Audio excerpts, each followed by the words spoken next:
All right, well, it's just about 8 o'clock, so let's get started. Let me just make sure I've got everything loaded up All on right. here, and I there should we probably go. get on Fight. I should probably get on to Fight Kid too. Yeah, we're not going to be playing right away, but I do have the emulator open for now. Cool. Let's see if that pops up. There we go. All right, so this is let me actually pause that for a second. This is the Vortex Gallery lightning round. So this is a little idea I had where I'm going to go over each game for about 15 minutes, just kind of introduce people to the game and its mechanics, and we'll talk about, what our plans are, what the schedule is for Vortex Gallery, and who I'm going to have on helping me out. Because I'm actually not streaming any of these games for a change. I'm just going to be promoting and bracket running them. Yep, I'll be doing the bulk of the streaming. So joining me is Toast Rider, like I said. He's going to be helping out extensively. We had him on. You're going to be streaming Karnav's Revenge and I believe Cyberbots, right? Yep. Not going to be doing Sam Show 3 because the schedule butts up into Sam Show 6. Right. Sam Show 3 is a fun one. That I'm going to talk a lot about that game later, but that game can be very fast, but it can also be pretty defensive if people know what they're doing. But without any further ado, I'm going to go alphabetical on these ones. So I'm going to start with Cyberbots. Hell yeah, let's get some big robots up in here.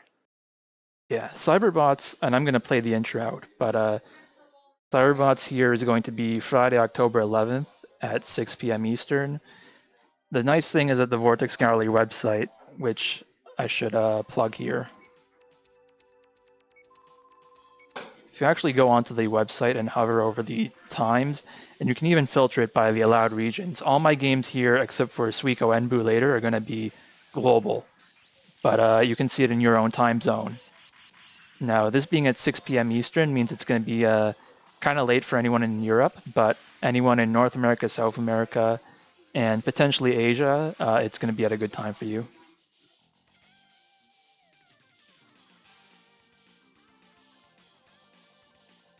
So what exactly is Cyberbots here? Also, hold on, I need to reshare that real quick. So Yep. Cyberbots is a 4-button game created by Capcom in 1995, which was kind of this really interesting period in fighting game development, because this was after they had already sort of milked everything they could out of Street Fighter 2. So, Super Street Fighter 2 Turbo, the definitive edition of the game, the thing that everyone's still playing right now, came out, I think, in February or March 1994, and this was like April 1995. So this was about a year out from that. And you can see here, you've got this mecha-themed fighting game. You've got a nice selection of pilots here, which do not actually impact the gameplay. They have their own storylines and stuff, but gameplay-wise, you can kind of get by with whatever. Let me see. Okay, there we go. And you also see you have this loadout here of 12 different bots. There's also hidden bosses. There's 4 of them, and 3 of them are allowed. One of them, Warlock, is banned. He's completely broken. We're talking like Akuma tier. I just got to say, these mech designs are really something else. Yeah, I remember reading somewhere, and I'm going to have to track it down and post about it later, but from what I heard, Capcom had a dedicated sort of mecha design division, which I assume also gave us the brilliant version of Sentinel that's in Children of the Atom, which was, I want to say, like November, December 94.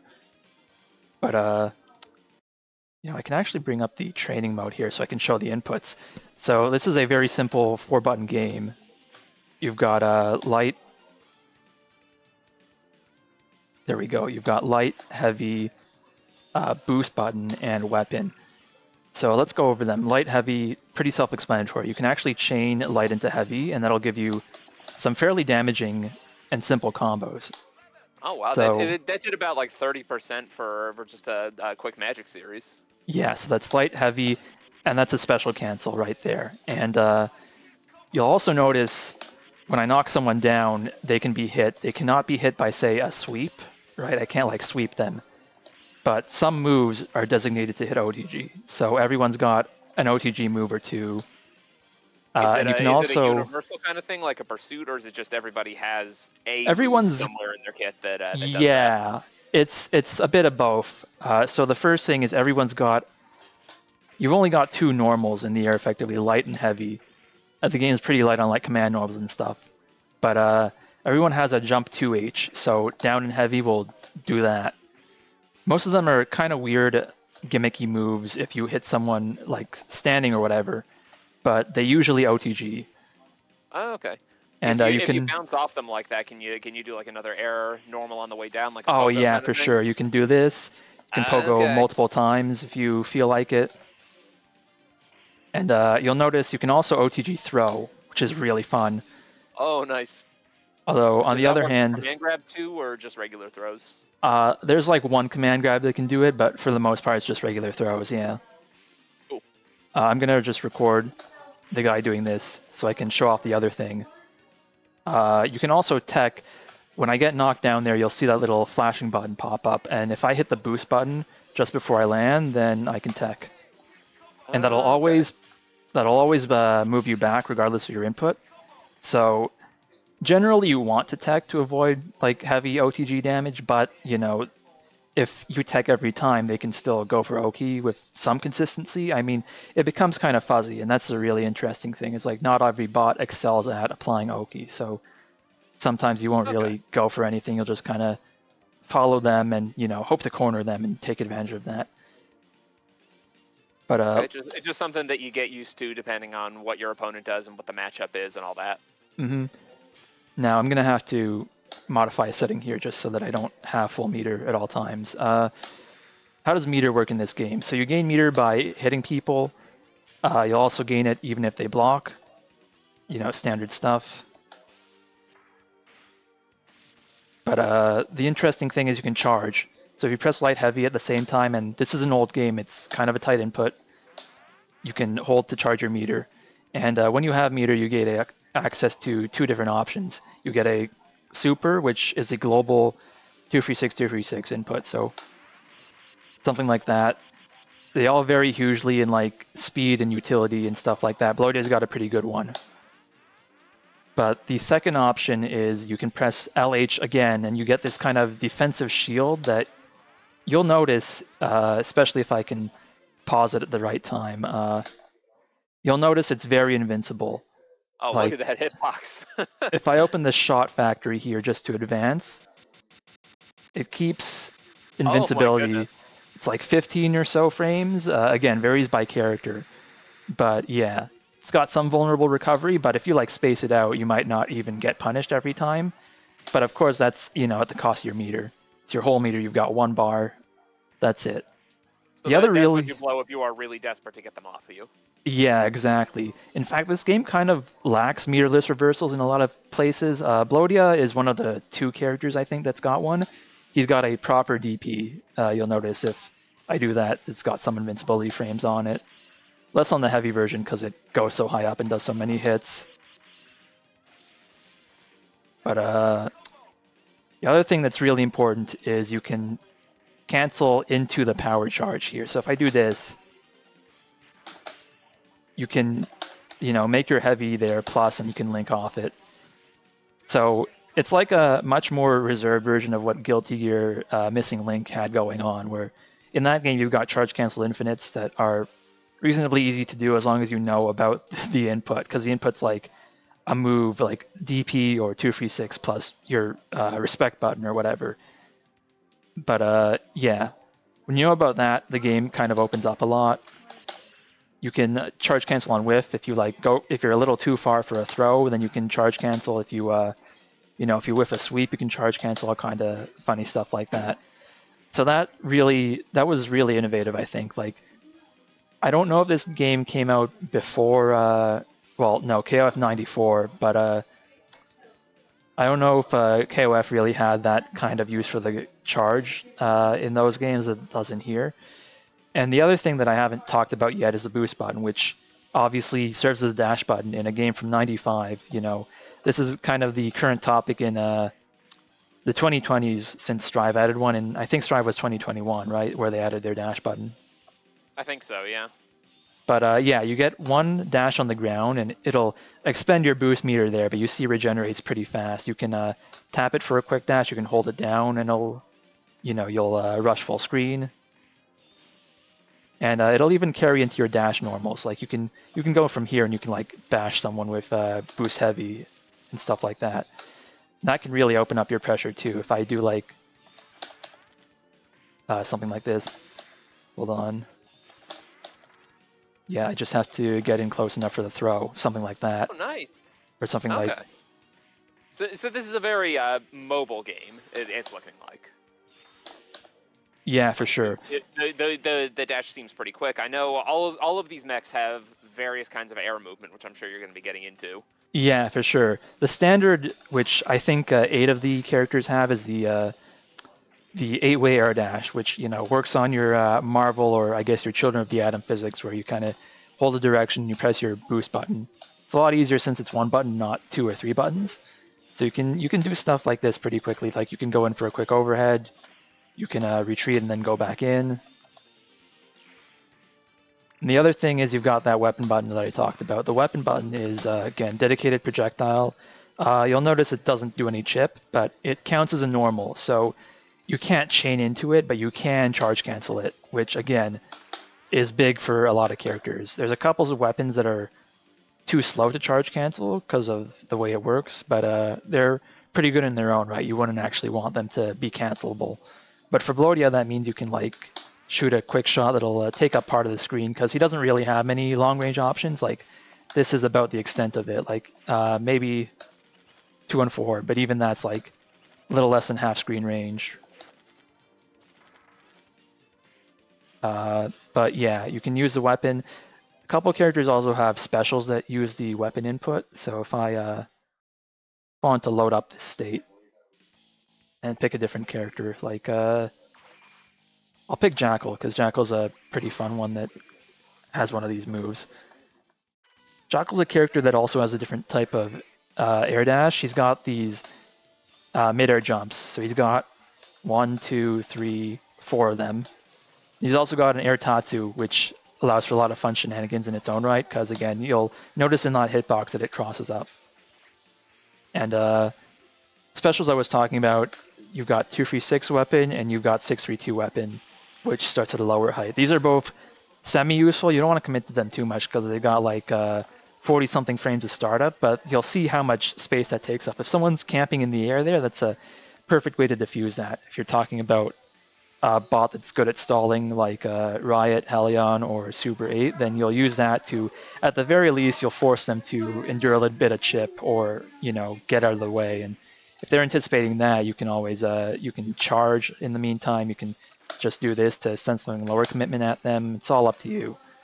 But fun thing about Jackal is he can actually combo Tatsu into the super. If I do like,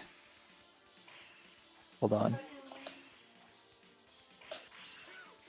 Man, I keep missing the input. I think it's because Bloody is a little short if he's crouching. Let's... Right.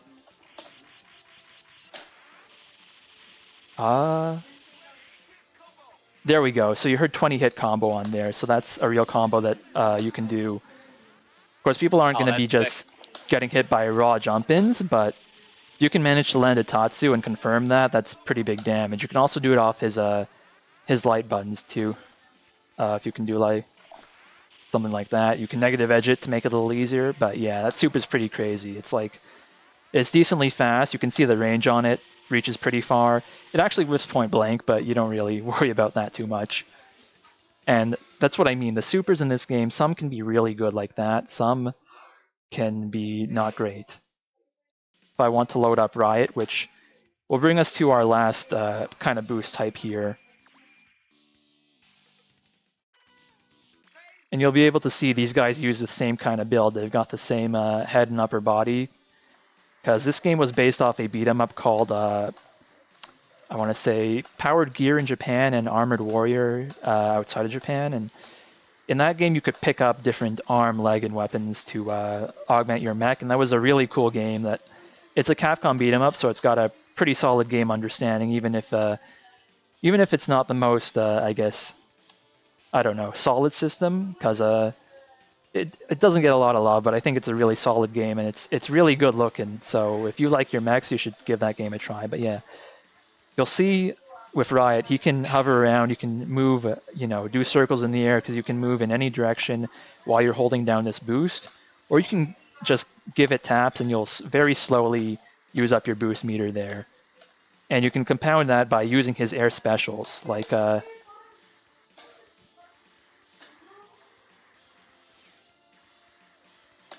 you can use these Okay, so dash you can punches you in the can stay in air. the air a really long time in this game. Yeah, and likewise for his weapon. I mean, you gotta watch out that you're not trying to fire when you don't have any weapon, because whenever you use your weapon, your little bar on the top there will deplete for a bit. So you can't What happens if spam you try to weapons. fire when you don't have any? Yeah, it just doesn't come out for a bit. Okay, there's not any kind of like overheating or penalty or anything like that. Yeah, thankfully not, but whenever you're without your weapon, that kind of provides people with an opportunity to approach you. So it's really interesting. You gotta think about it a little bit. I mean, a lot of the time you will be firing from like a safe position, but if someone can like boost under you from there, then they can cause problems for you pretty quick. But I did want to talk about Riot Super. So Riot has a very weird slow super, has a ton of startup on it, doesn't always connect quite right if you're a little too close to them. Hold on, that was the wrong move. There we go. Like, yeah, see, it's got a hit there that's supposed to knock down, but But depending on the spacing, that might whiff. mm-hmm. And the other funny thing I haven't mentioned yet, most characters can throw with light. Some characters can't. Riot's one of those characters with no light button throw. He's only got the heavy throw. Although his heavy throw does have a weird timing to the tech. You barely see the little pop up. Actually, you don't see it at all, pretty much. But you can tech it, and there's no penalty for mashing it out. So you can just kind of mash a button if you see him grab you. But it is kind of a funky knowledge check that I think people might get hit by if I don't explain it to them. Totally fair. So yeah, that's Cyberbots. It's a game that kind of has its up and downs. Also, thank you so much, Thrustysol, for the raid. I know you've been holding it down with Samurai Showdown. Thank you kindly for choosing to raid me. There is going to be a little Sam Show talk on here later. We're going to be going over Samurai Showdown 3, which is a very funny game that I'll probably be able to pull off a touch of death or two in the 50 minutes I'm going to give it. But yeah, that there was Cyberbots. All right, so we're moving on alphabetically. What's next? Yeah, so that's going to bring us over to Double Dragon. Now, everyone recognizes this little startup screen. I'm going to let it play out. If you guys are not familiar with the Double Dragon fighting game, you might be a little surprised by what's about to come next.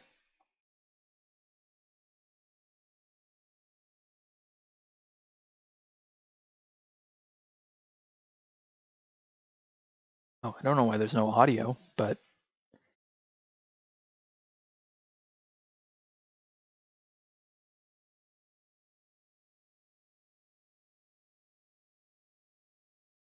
Chat says you sound like a classical radio host in Rhode Island.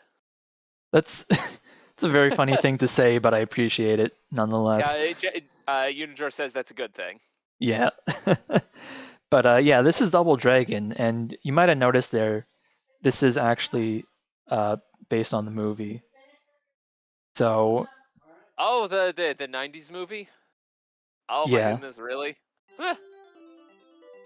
Okay. yeah. So this is a very weird little game that I wouldn't blame people if they either haven't heard of or haven't really given a shot, because again, a movie based on a live action video game is not the easiest sell. I mean, you know how people feel about Street Fighter the movie, even though that game is awesome, don't get me wrong. But this game actually doesn't lean into that kind of style at all. It's not a digitized fighter, Mortal Kombat like. I'm going to see if we can get the little intro to play with the sound. I don't know if it only does that once you've inserted a coin or whatnot. But they really leaned into an anime style with this game, which is a really curious decision, but okay, I guess not. Let me just load the state so I've got player 2. I like the design of the character portraits and everything. Kind of reminds me of like the Ninja Turtles fighter. Oh yeah, for sure. So not all these guys are even in the film. I mean, Billy and Jimmy obviously are. Bobo appears. Burnout doesn't, even though the whole story's like a post-apocalyptic California. So it's like he'd fit in, I think. But oh, that timer's hella fast, Weird that they changed the names though. I thought it was Bimmy and Jimmy. right?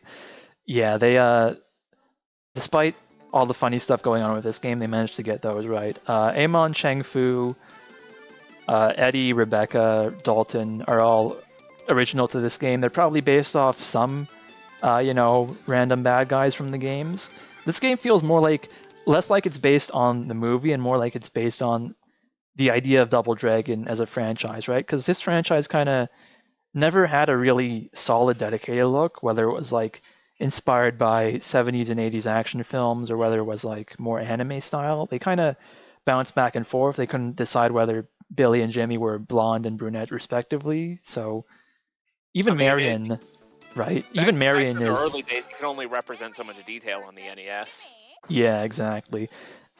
But Maybe like, that's based on the novelization of the movie.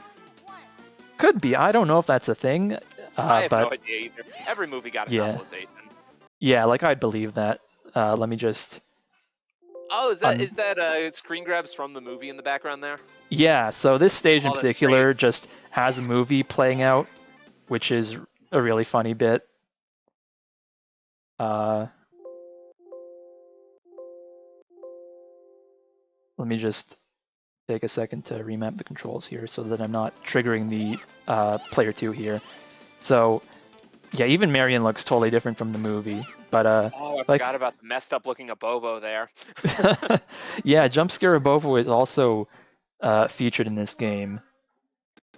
But oh right, there we go with the training mode. So you'll notice these buttons don't one-to-one map with the KOF and other games style of light punch, light kick, heavy punch, heavy kick, right? Like my standing D is a weird little double punch normal, but my crouching D is a strange looking anti-air kick. And likewise, I've got A is a kick, B is a punch, C is a kick. So it's all kind of made up. You've got light, medium, heavy, and I think we've settled on calling this one strong, but it's kind of guides go back and forth. Sometimes they call it strongest, heaviest, whatever. And other than that, this game seems like kind of standard fare, right? You've got like stun, you've got proximity throws, you've got special moves. Marion happens to be a charge character with little acrobatic moves, which, I guess for a character who kind of just exists as the damsel in distress in most of the media, that's a fair choice to kind of... Oh, that's a cool spin move there. Okay. Yeah, they've kind of gone, I guess, with like the Cammy angle with her, I guess. But the main draw Really of this game vibrant is... looking game. Like I'm just loving looking at this background, the way the characters animate. This is really cool. Yeah, for sure. I feel like this game kind of... People don't really like it as far as the Neo Geo goes, and I mean, the Neo Geo is full of beautiful games, so it's fair to see why this maybe didn't stand out too much. I compare some of the backgrounds in the stages to being like a more detailed DOS game than Neo Geo game, but they're still nice and charming, yeah. I'll say the main draw of this game is the dashes. You can see these little hops that work very aggressive, similar to Felicia and other characters in Vampire Savior. So you're getting like quick overheads out of those. Sometimes, yeah. It depends entirely on the move. So generally, your dashing B will be an overhead. You can see here he's crouch blocking them. Generally, your crouching B, and for some characters, generally your dashing B, and for some characters, dashing D will be the overhead. And they're the same as your jump buttons otherwise. They've got the same damage and all that. So that can allow you to apply pressure pretty quickly. You've also got, if I can set the bot to up back here, you've also got air throws. Everyone's got an air throw except for Cheng Fu and Eddie, unfortunately. For Cheng Fu, it's sort of justified, and I'll get into that. For Eddie, it's really unfortunate. But you can also air block in this game. And I should probably turn off the infinite health here. Does If air you block, can you block grounded attacks with air block, or is it just kind of standard rules of you can block air to airs but not grounded hits? Yeah, you can block grounded hits as well. Ooh. So you do have to kind of rely on air throw, but you'll actually notice when he air blocks, first of all, you can get crossed under. But second of all, when he air blocks, he actually takes chip damage. So slowly but surely, Okay. you can actually wear people down for constant air blocking, which is pretty fun. It looks like he kind of bounces up when he air blocks too. Does that kind of Yeah, lead there's to like air throws or? kind of physics going on with the little air blocks, which can be kind of weird sometimes, but Well, that's yeah, cool though. you can sometimes go for an air throw there. But Oh, okay, I see. the main thing with this game is and I'm gonna show off a Bobo because that's the character I've like played the most, I think. Hold on, let me make sure he's not holding anything there. I know you tend to be pretty fond of grapplers. Yeah, so Bobo is kind of a grappler. I mean, he's got 2 command grabs, but this game isn't super grappler friendly, I think. I mean, I guess there isn't much throw protection, but the ranges aren't that big either. But you can combo into them KOF style. So you can do like this. That's a pretty simple combo. Does a ton of damage, but Oh let me yeah, that is damage. just So kill. would you say this is a pretty quick moving game? Like rounds are over quickly? Yeah, for sure. You can die mad quick, but let me see here. Fill health after combo will work properly. Because again, there are a lot of games on Fightcade, and not all of them have ideal training settings, but Yeah, Bill health after combo is it's mixed success depending on the game. definitely. So I'm going to try doing this combo if I can remember it.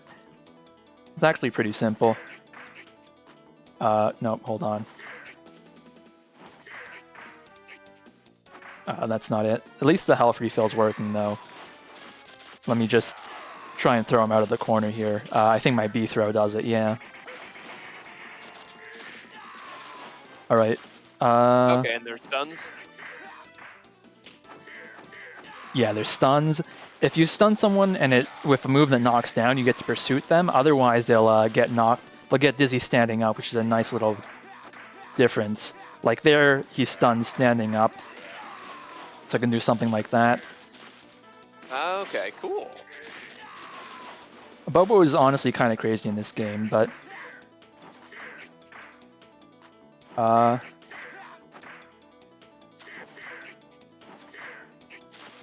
hold on.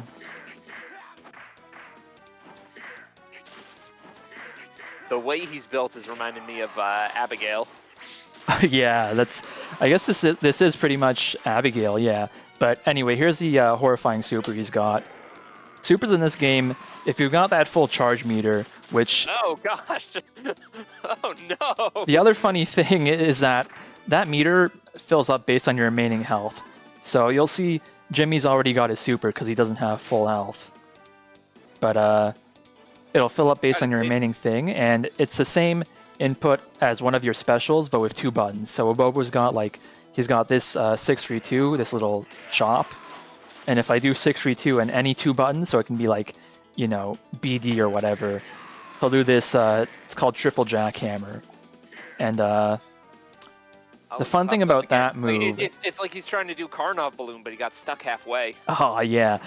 The funny thing about that is that he can actually OTG with this. So, hold on.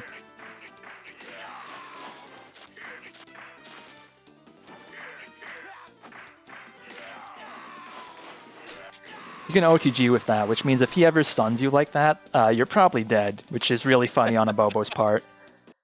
But every character in this game kind of does crazy damage. So if I'm here with like Billy can do some pretty egregious mix in his own right. And he's also got an air Tatsu, which is pretty nice. So you can like, you can do like something like this. Oh, doing that like out of a dash? Yeah. So it can be kind of hard for him to link off it, but if I can do something like this, That also looks pretty good for pressure. Like you get some pushback on it, kind of putting you in a good space.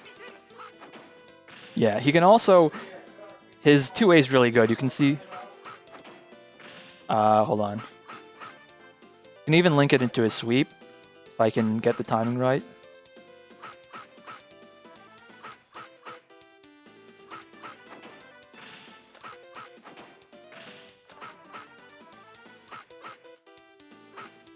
Oh, the timing's kind of tough, but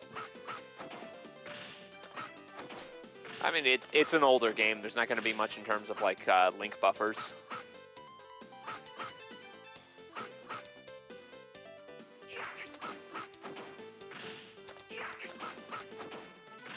yeah, I can do like. Oh, there you go. But you can also do like, you know, you can do a bunch of repeat 2-days into something like that. Hold on. That's like, you know, pretty decent 5-hit combo that does like, you know, 35%-ish. And also, you know, that dashing B there is an overhead. So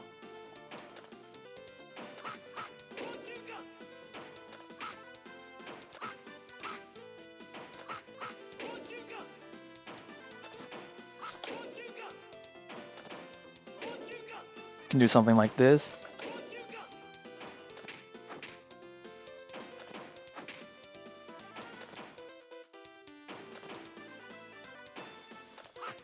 Okay, so this is the kind of game where you can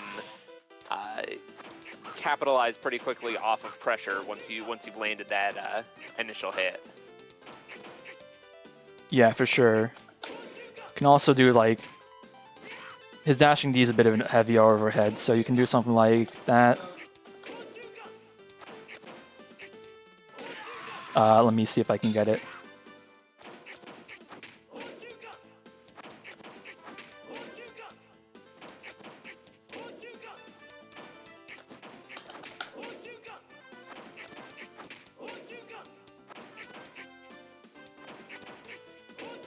Oh man, I almost have it down.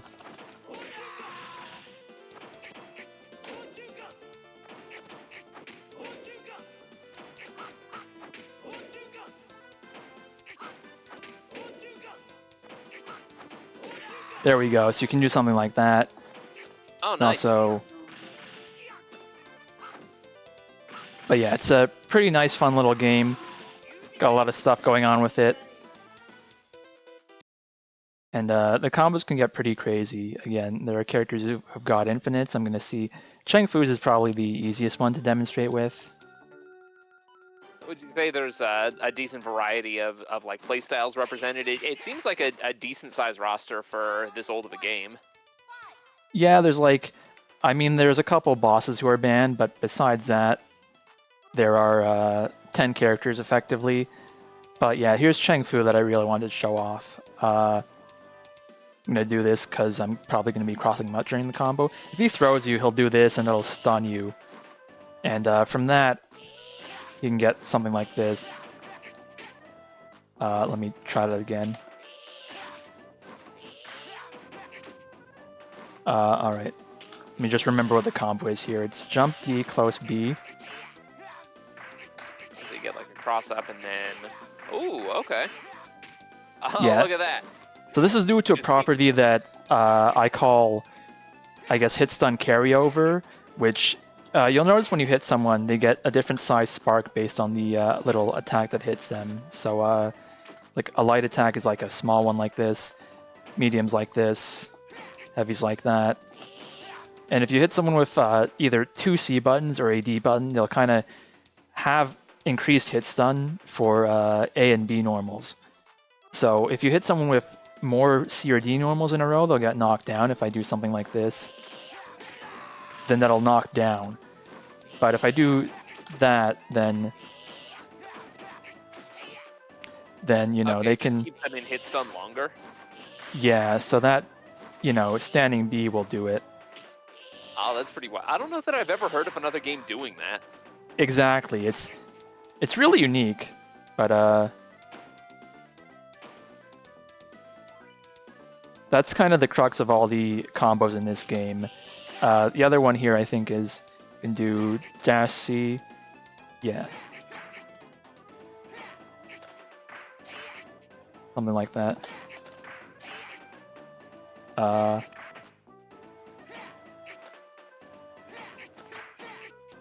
They can do something like this. Timing is a little tricky, but you get the picture. Yeah, I gotcha. Just out of curiosity, since you mentioned it, which characters are banned? Oh, let me reload the save state. It's just the two at the top. They usually appear. Actually, I believe there's a. Let me see. There's a state for ranked that'll load without them, or. But by default, they're up here. I think you actually have to input a code to unlock them. So normally they're sealed away if you see this at an arcade, but Duke and Shuko are the last two. Duke versus Jimmy. Anyway, these two are the bosses. They've got their own stages, which is cool. But I'll be up front. They're kind of broken. I mean, Duke, he can do like this. That's a pretty easy infinite that he's got. Okay. If you can get the spacing right. And he's also got some pretty crazy stuff. He's got a dive kick, which no one else in this game has. I believe it's pretty easy to make safe as well. Like, it's not safe from there, but if you do like jump back, dive kick, that'll be pretty much guaranteed to be safe. Let me double check if that's an overhead. Yeah, that's an overhead as well. What else? Yeah, I can see that being a little between got the this- easy infinite and that. Yeah, he's got this funny DP that hits on the way down as well. Although, I guess you can crouch under it, so it's not too egregious. And he's also got a pretty standard rushing special that works just like the Brothers has. But, yeah, he's got some pretty messed up normals. That does a lot of chip. And also, this is an overhead as well. It's pretty funny. Oh yeah, that's fast. Yeah, that happens to be able to corpse hop against folks. Okay, so he's a little much. Mm-hmm. Helps that he can he can confirm something like this. Like, that's a pretty simple combo that almost killed him right there. Yeah. And I'd say Shuko is, Shuko, the final boss, who's also, the antagonist of the movie. He kind of carries the movie. I think it was, what was it? Robert Patrick was the actor's name. He's pretty much like the funniest guy in the movie. I wouldn't really recommend watching the movie. It's not anything special. It's definitely not as good as Street Fighter the movie, but he definitely Maybe makes worth it. looking up a couple of highlights or something. Yeah, or like watching while drunk or something with buddies. But you'll notice Shuko has a pretty insane movement speed, pretty insane walk as well. Oh wow, yeah. He's got a bunch of weird inputs too. I think he's got this little Reppuken. He's got a regular fireball that, get this, is actually homing. So you can kind of avoid it, but He's got a Dracula fireball is what he's got. yeah. So again, you can jump over it like normal, but it makes it kind of hard to like play defensively against him wherever you are. What else? I think he's got a couple charge moves. Yeah, he's got a little teleport head stomp there, I guess. What else? Oh yeah, he's got this little teleport dash, which I believe is a charge move. Oh no, it's just a 4-6 input. It's skating. Yeah, that's also got almost no recovery, so it's like... Damn, yeah, okay. He's also got this, which is nice and fun. Little lightning strike. The other thing is his supers are kind of crazy. I think that's his 632. Let me double check. Yeah, that's his 632 super. I believe he's got a DP super as well. Yeah, he goes into the ground as like a shadow, kind of does a Ranbu on you. I believe that can also hit OTG.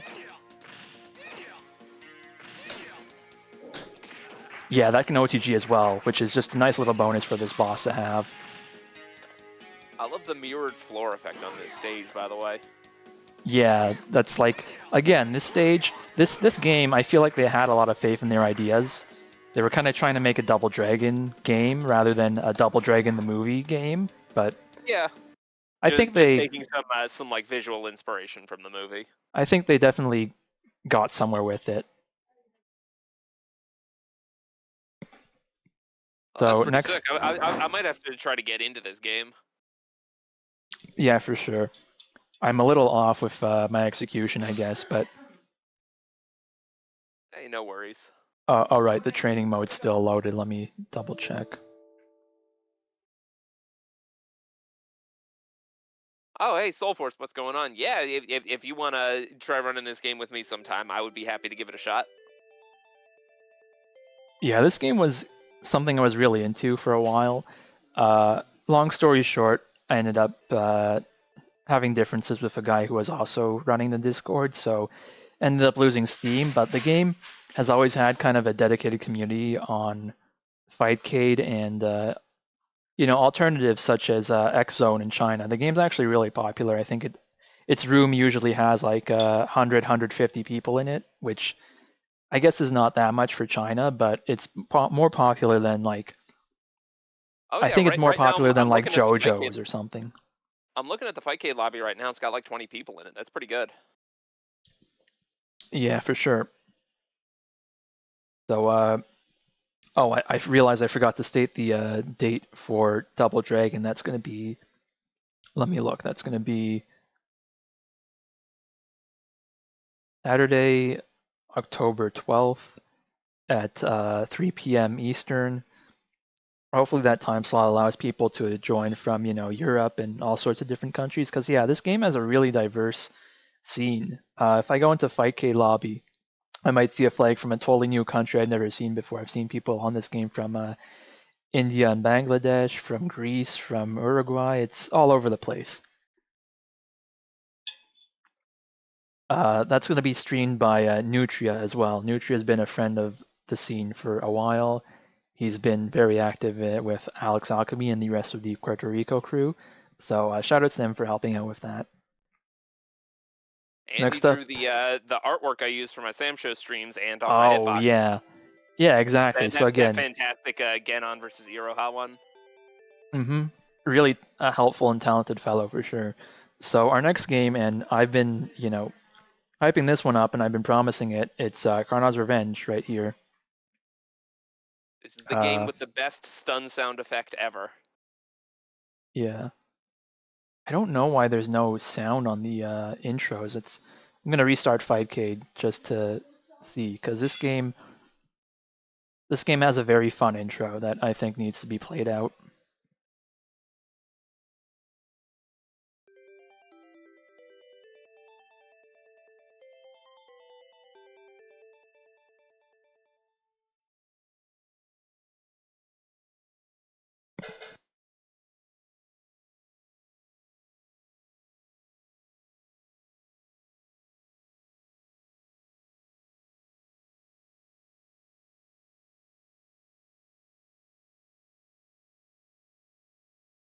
Yeah, it seems to still be quiet on my end. I don't know why that's happening, but this is the I don't even know how to start with this game. This game's so well known and yet so misunderstood at the same time, I think. And I've always maintained this game is kind of, I mean, it is sort of imbalanced, but I think it's way more fun than Super Turbo, to be honest with you. I mean, much respect to the Super Turbo scene. That game has been going on forever for a good reason as well. But I really believe this game kind of hits a nice balance where it's really accessible because everyone's got chain combos and character kits are all around pretty strong. Everyone's This kind is of. I feel like this is a really intuitive game to just pick up and start running with, because generally, if it feels like something should work, it does. Yeah, that's probably the best way to put it. So I'm going to select the classic here. See if I have the inputs mapped.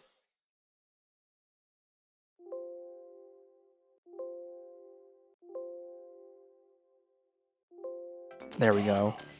Pick Ray versus Carnot just to, you know, everyone kind of knows what this game is already, but I am going to give an overview. You've got slightly different button layout from the KOFs. You've got A is light punch, B is heavy punch instead of light kick, C is light kick, and D is heavy kick. And buttons of this game are nice and fast, pretty responsive. Almost everything is cancelable, so something like that, that's a combo right there. And you'll notice when you hit someone in this orange box on their weak spot, they'll get stunned. If they take 3 hits, they'll get dizzied, and you know, you can combo them and they take extra damage, and you can chain into your heavies. If I can just nail the inputs again. I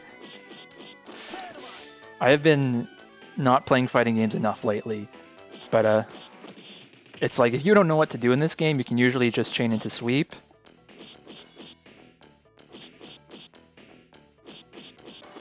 You just got to make sure you do it after the hit stop ends. Again, I did that pretty late and still comboed right there. Yeah, you can pretty much build your own combos out of like your normals chained together. You can tack a special onto whatever if you're in range to do it. Yeah, the main thing with this game is like the top tiers have these really expansive kits. Like Ray's got a fireball, which is pretty standard. He's got wheel kick, which kind of does your taxes for you. I mean, this move's invincible. It reaches hella far.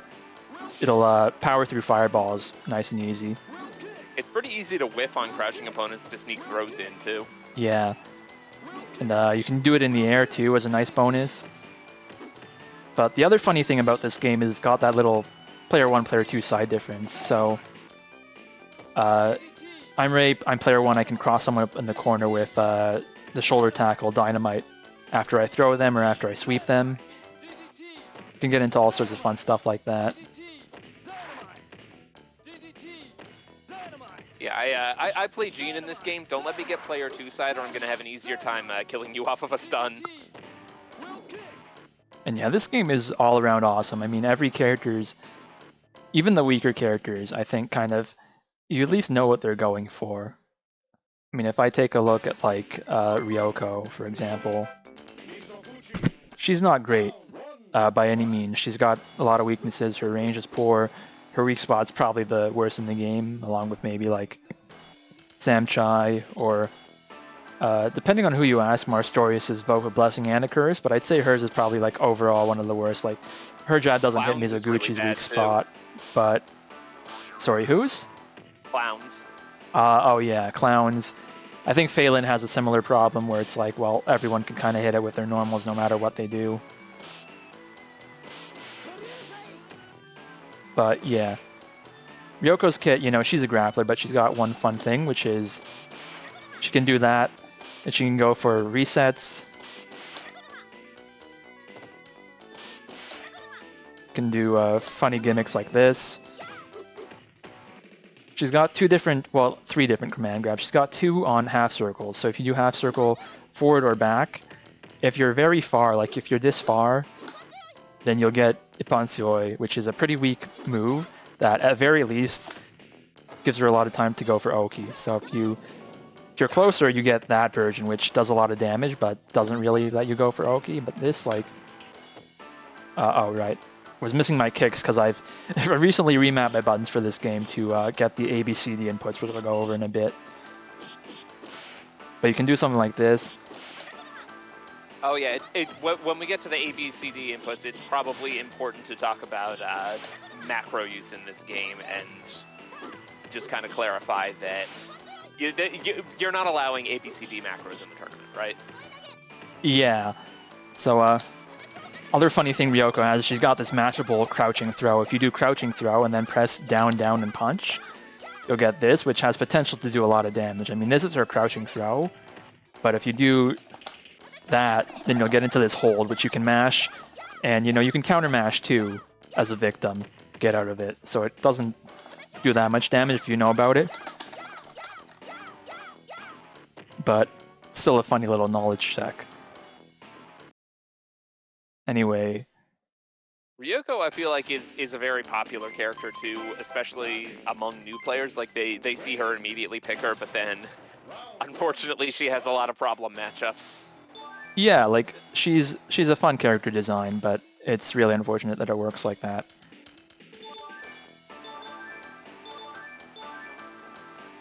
All right.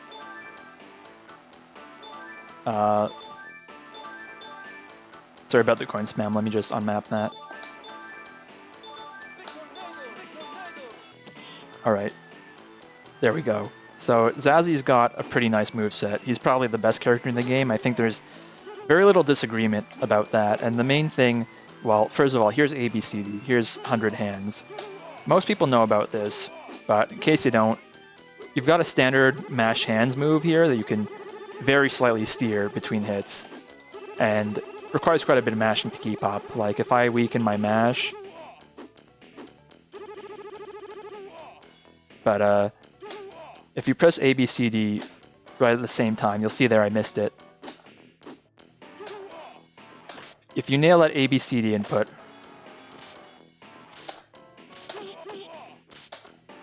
then you just kind of generate pressure. You get a big hitbox that, I mean, you will notice that it's got counter pokeable gaps in it, but again, at the speed that the game's actually running, it's pretty hard to actually mess with that. Unless you've got a pretty active light button that'll go through that. Point is, the game is pretty stacked in Zazzy's favor a lot of the time, and you'll see it does a lot of chip too. And the other thing that makes him special is his dash. Now this command dash looks decent. I mean, it's got a bit of recovery to it, right? So you can't really get too much off it, you'd think, right? Like, if I do this, if I try to like react, then from a distance, like, I might even get hit by the fireball, right?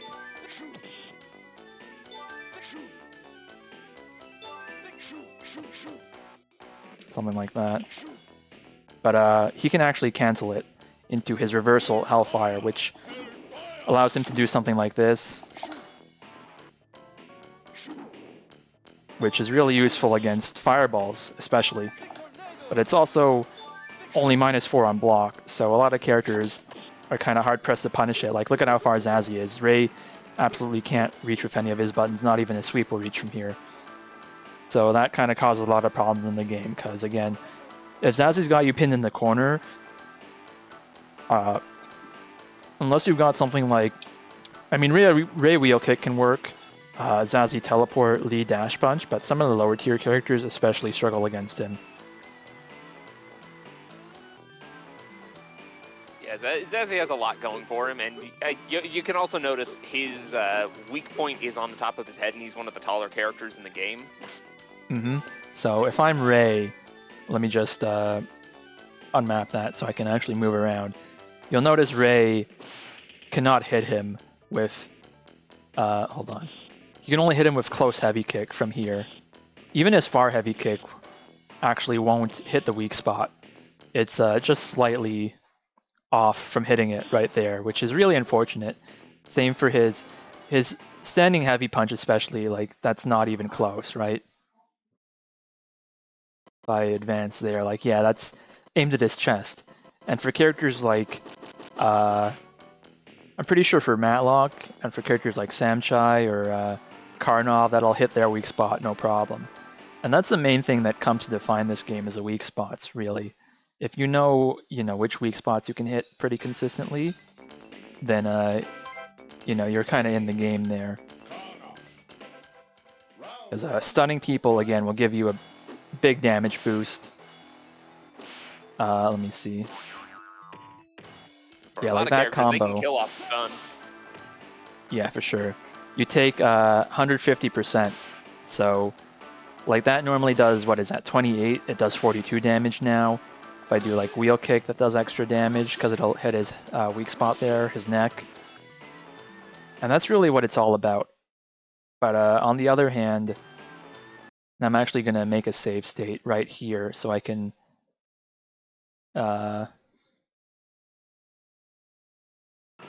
make sure I've got this down and don't end up breaking the weak spot. If I can just record Karnov doing his bread and butter. Hold on.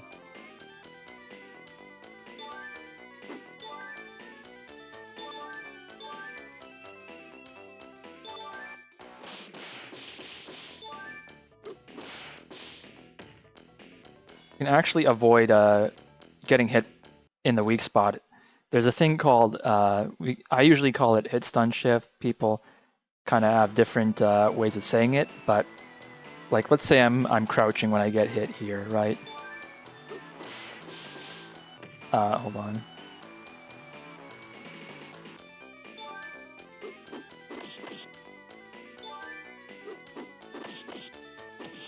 Maybe it's better off if I have him just do one, so that there's less of a chance of him whiffing that. Let me see.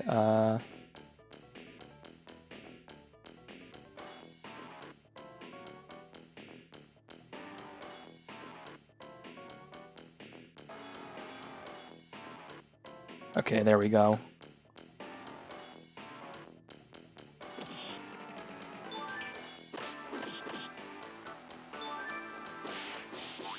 Yeah, you can usually crouch to avoid certain hits of a move. Like with Karnov's 100 kicks, you want to crouch and then you want to stand before the second hit. So that'll help you avoid hits to the weak spot, which will potentially lead to you not dying as quickly. You'll hopefully take less damage. Like if I just stand here and take it, that's 144, right? But like, let me do that again. That's 150, so it doesn't look like much, but it adds up. In fact, crouching even makes the first hit of 100 kicks whiff if you do it quickly enough. So there you go. You get 168, 170 damage from that as opposed to 144. So it's really important. Sometimes you want to crouch, sometimes you want to stand.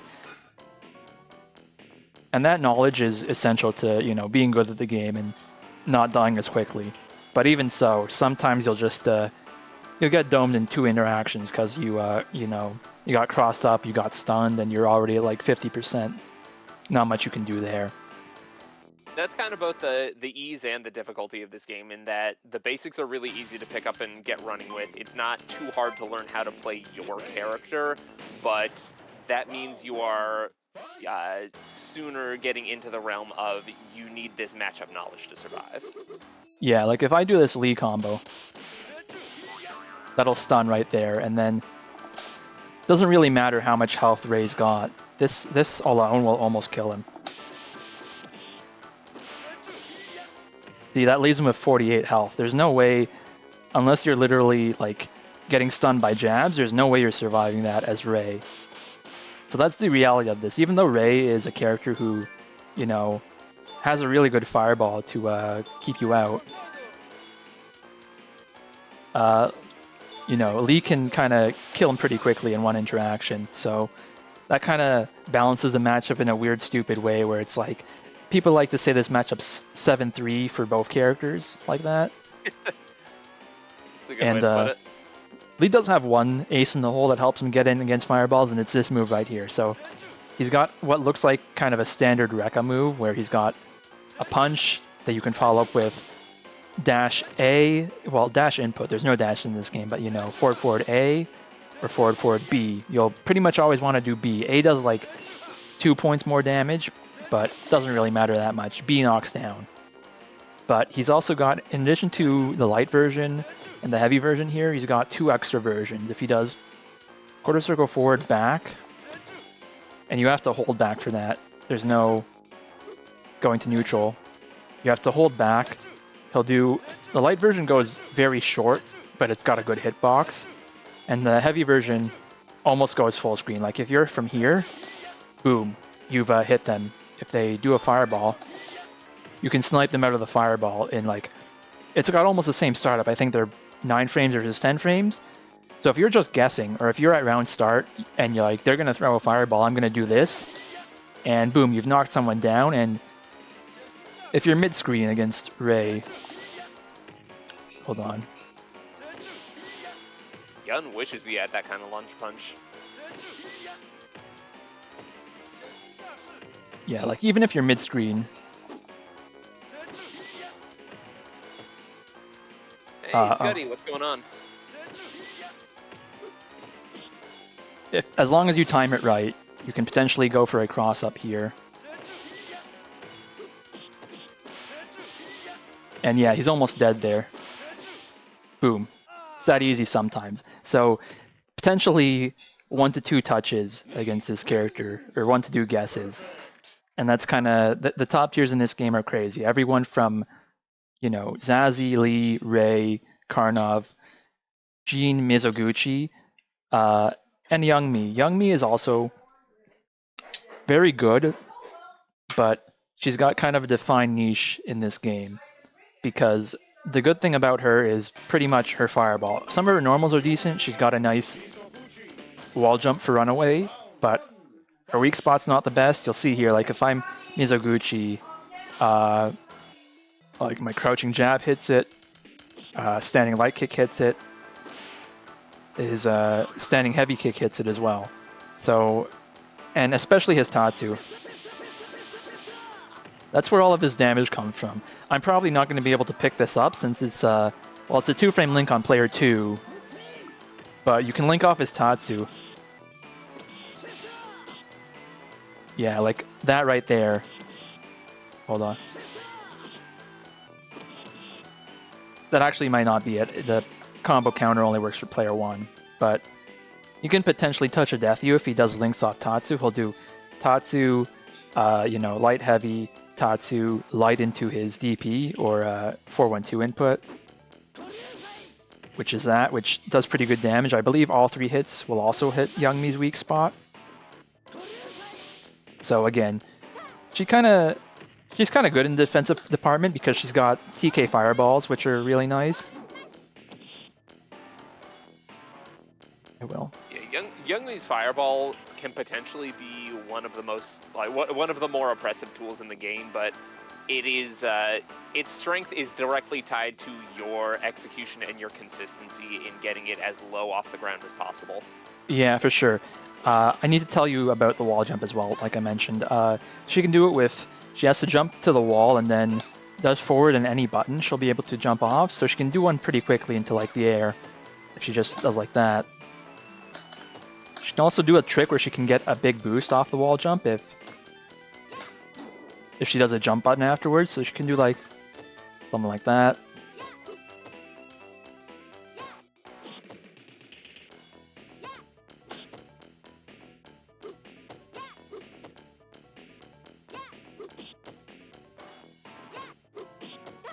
That can serve as kind of an approach option for her, but yeah, she doesn't have a ground fireball.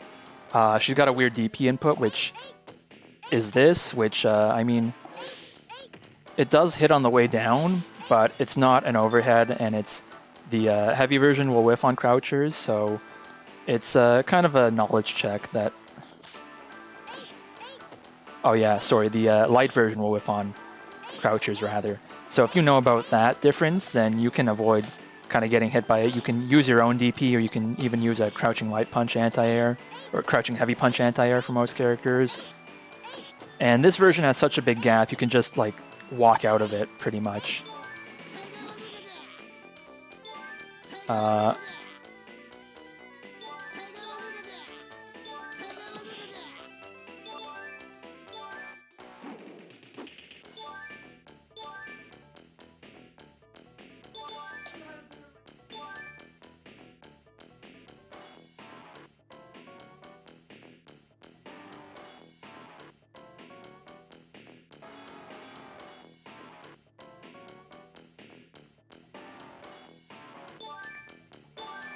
Sorry, let me just demonstrate this again.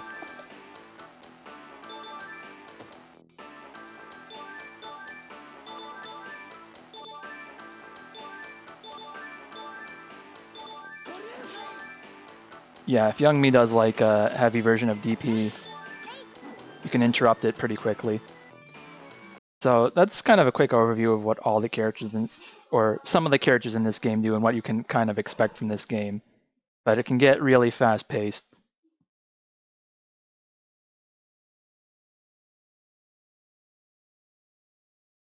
Oh, yeah, I feel like this is a game that, you know, in its early days was probably accused a lot of being a Street Fighter 2 knockoff, but it really does a lot to distinguish itself, both like mechanically and in terms of character designs and presentation.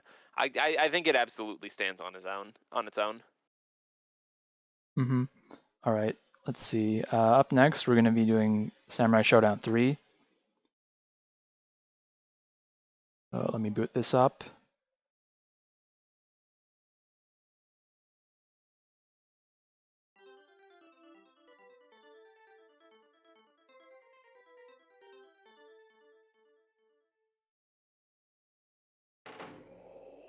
Okay, sounds on for this one.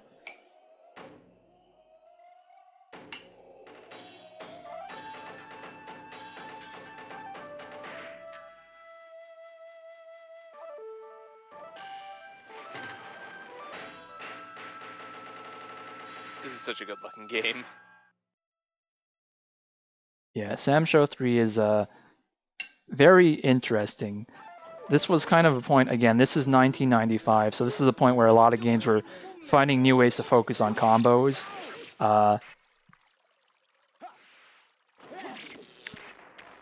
This was a bit after, you know, stuff like Children of the Atom, I believe Killer Instinct. And this game kind of took a darker tone compared to Samurai Showdown 2, and it cut a bunch of the characters, but on the other hand, it's a very pretty game. It's got these super detailed backgrounds. But I'll boot it up, and you'll probably come to see pretty quickly what's so crazy about it. I'll let this little demo play out so it can explain the button layout.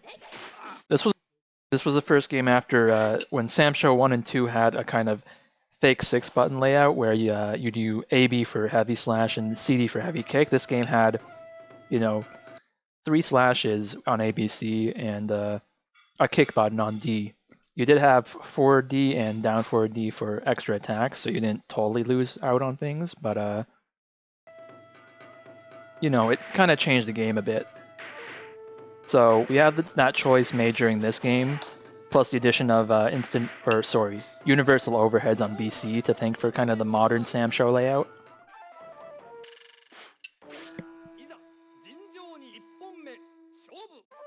But kind of the crazy thing about this game is you've got a spot dodge on AB.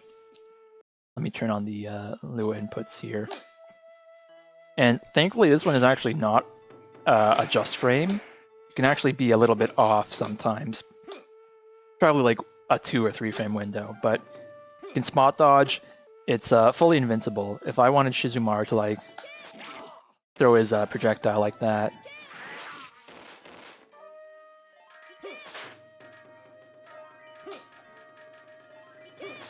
doesn't matter how late I am, I will be able to block that. So it's fully invincible. You can also cancel it with buttons.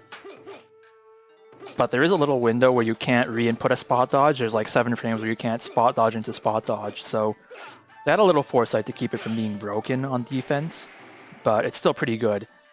This is also the only Sam Show game that has a full-on air block. So you can air block projectiles, you can air block... Usually you can't air block grounded normals. Like if Shizumaru wants to do like 5D here, I can't air block that. But there are some grounded buttons that you can air block, which kind of sucks for those characters. But possibly the main funny thing from this game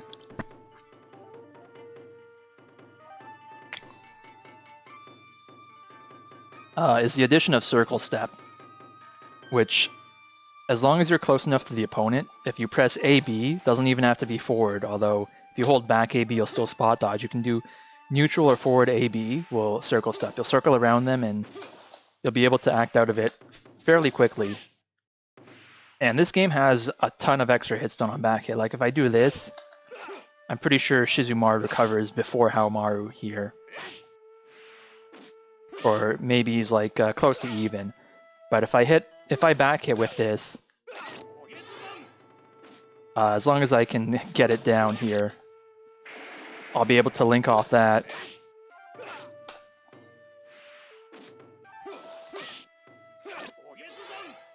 Again, the inputs get kind of weird when you circle around someone, but I'm trying to do this move, which is half circle back forward and C, which you can see there does a ton of damage, but it's very slow on startup. So oh,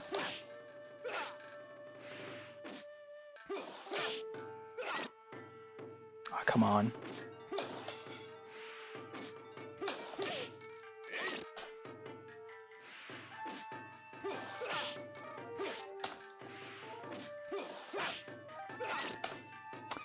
I don't know why that's refusing to come out. Hold on.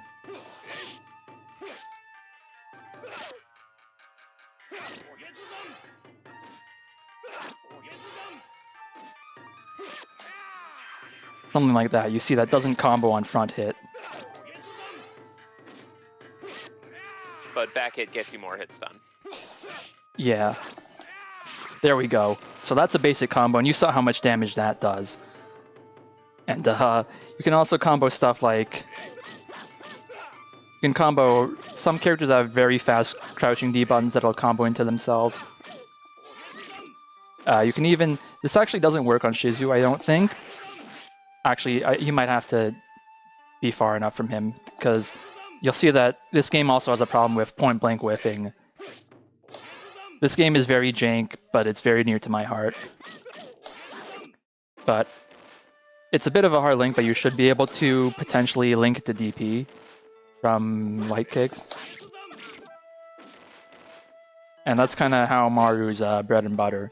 But he can also do this. If he throws you into the corner, gotta wait for the bomb, because this game still has items. He throws you into the corner. On some characters, Shizumaru is a little too thin, but on some characters he can actually stun you with just repeated light kicks. So this game is all sorts of silly. You've got characters with unblockable setups. You've got characters with potential touches of stun or touches of death. But it's all in good fun. Like if I do this into the corner... Boom. 8-hit combo, stun. And you can even do these little loops. They're kind of character specific with Haomaru, but you can do this.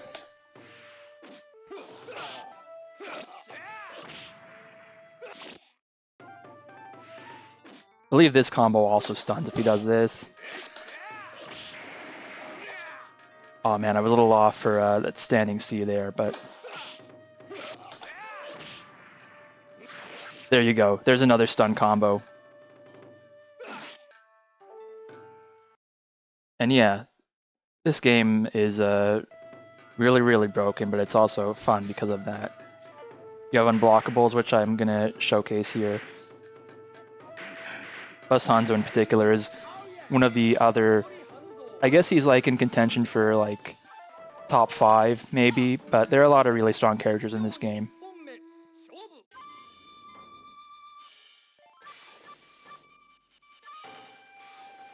So here's his command grab. It's 623 CD specifically. Alright. You'll notice it does a ton of damage. It also makes him temporarily invisible, which is a really funny gimmick. But if he throws a Slinky and you block that, it becomes especially potent if they're in the corner. I should set infinite health on, because again, that does so much damage that you're really going to die in 3 of them.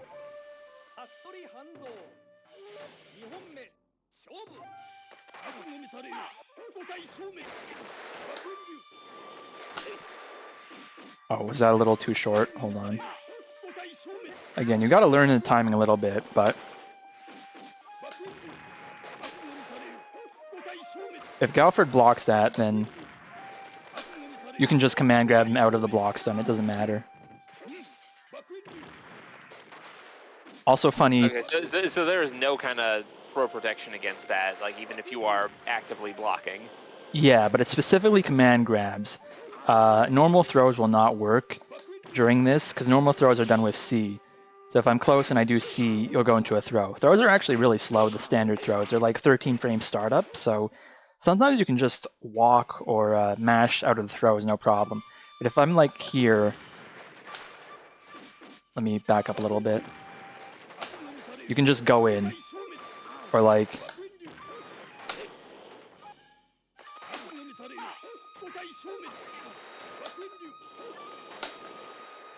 Oh, I'm messing up the timing on that.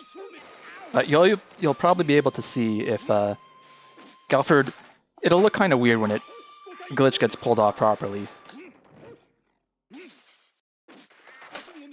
Usually I try to backdash in order to space it. Yeah, you saw how Galford kind of got delayed being pulled up there? That means he pulled off the glitch, right? He got grabbed directly out of lock stun. GG, right? So that's kind of the MO of the Hanzo slash Genjiro, etc. Is you're able to force characters into block stun, into a command grab. And there's all sorts of silly stuff like that. With, oh, I should turn off the hold direction here.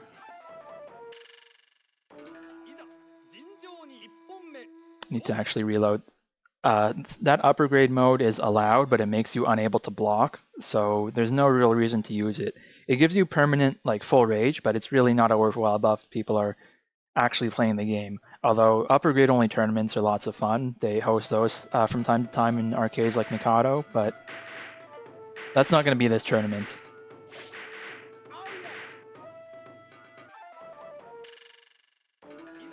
So anyway, you take a look at slash Genjiro here.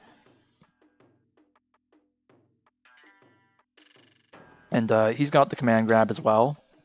The input is 421C specifically, not A or B. But 421C. And that puts them into pretty nice knockdown that lets you cross over them and all that stuff, right? So I'm going to just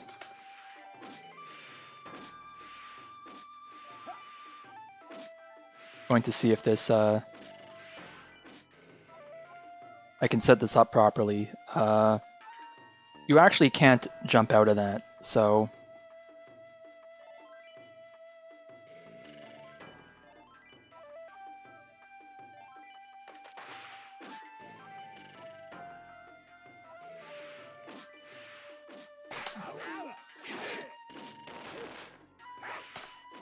I can just pull off the timing right.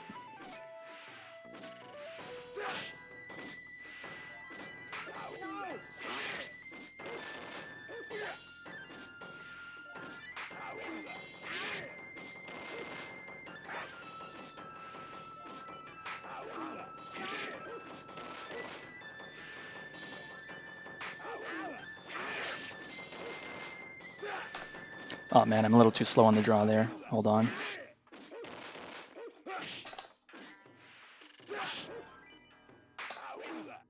Ideally, if you nail it, they won't even be able to jump out of it.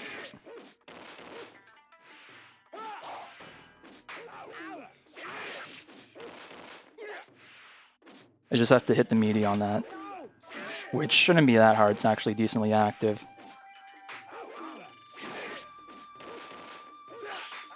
There you go. Can't do anything to escape that despite holding up back and jumps being one frame in this game, because there's a frame when you turn around where you can't jump, you can only block. And that's an unblockable with Genjiro. If you're, you know, holding down back here, boom. Close 5B into command grab.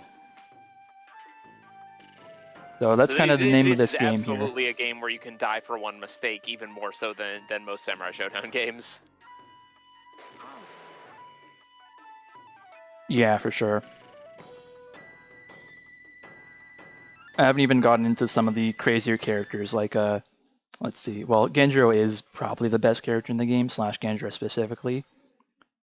All the slash and bust stuff gives characters access to different movesets, so if I'm, let me actually try and pick Genjiro for both of them here. For some reason only slash Genjiro has a command grab, not bust Genjiro.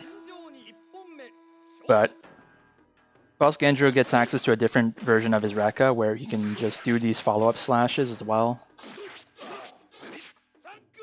But there's no cross-up to it or whatever. He just runs into you, and if it hits, it hits. But the interesting thing he's got here is he gets the card bounce, which is an overhead. So if I can do this right,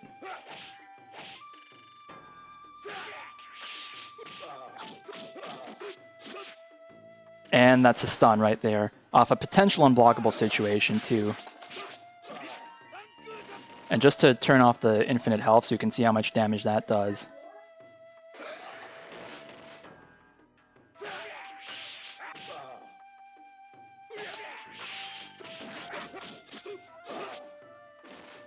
Oh, wonder if there's a thing going on there because he got stunned already.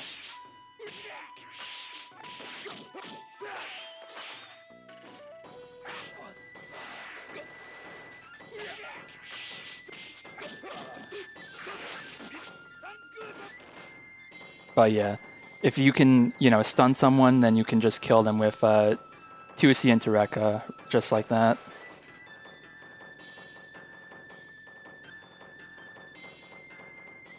Other really funny character I need to show off is Nakaruru. Both versions of her are really good for totally opposite reasons, actually. She's got some, from what I remember, some pretty crazy touch of deaths, right? Yeah, for sure. So, let me see. I'm going to select the other one. I'm going to play a slash just to show off her main moveset.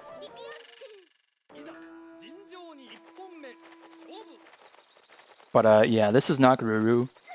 She's got pretty standard stuff. This game's pretty generous on what normals you can cancel. Like this Far 5B you can cancel, including on whiff, as is typical Sam Show fashion. So you can whiff cancel into that, or into her bird specials. She's got a few of them. So you might recognize half circle back B, the bird dive. That's been in every game. But in this game, it's an overhead, and it even causes a little stagger state. So from basically any distance if this hits, you get a combo. And if you get close enough after it, then you can combo into that, and again, that'll almost kill on its own. That is some damage, yeah. Yeah, like that's a stun combo, and then on back hit, you can do like... On back hit too, you can do like... the inputs are a little confusing, but you can do like... You have to do half circle back for the bird, but...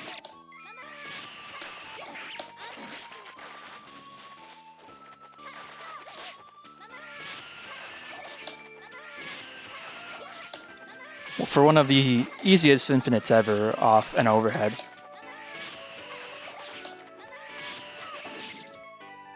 So that's what Slash Nakaruru does.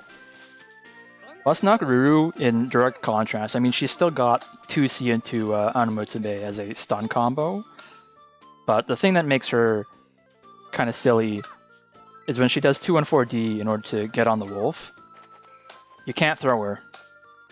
The only exception to this is Buzz Skyra's command grab, which you can combo into his, so we kind of treat it as an unblockable hit just to explain why it works. But everyone else is just straight up not able to throw her off the wolf. And even overheads, I mean, they'll hit her, but for some reason she takes a standing hit stun when on the wolf, even if she's crouching. So oftentimes those overheads will end up being unsafe on hit. Sometimes you can space them so you at least won't get punished, but it's pretty dire if she gets a life lead and gets on the wolf. A lot of the time your hope will be to, out-neutral her or maybe apply chip to the point where she has to approach you. But again, she's every bit maneuverable on the wolf as she is in, well, as Rera would end up being in 5 special, to give you an idea. She's got all the dashes, she's got the ability to hop off the wolf if she feels like.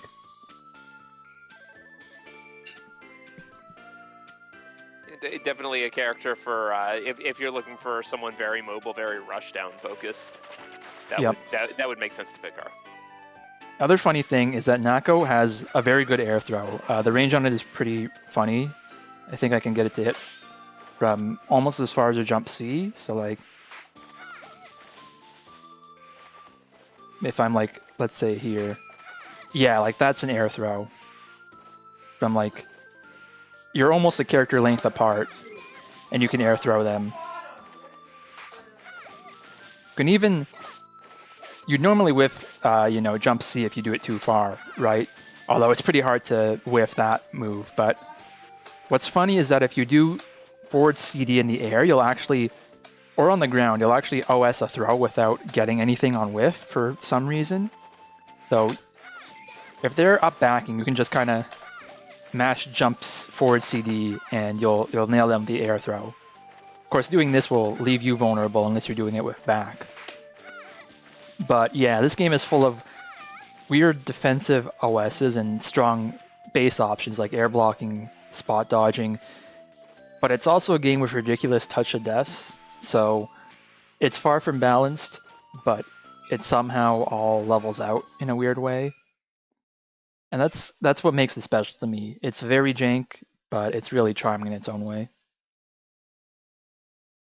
It seems like it's a game that becomes more solid and more patient the higher level of play you ascend to. Yeah, that's actually true. Even though like it's very easy to kind of get lost in jank, and even people still care about the game in Japan, and even the people who have been playing the game for years, they are pretty upfront about the game being very broken, and it's kusoge through and through. But it almost feels weird to call it that because like the presentation of the game is very solid, and the controls are honestly pretty responsive. It's just it was rushed. It's got really janky hitbox detection, full of infinites and all that. So it is what it is.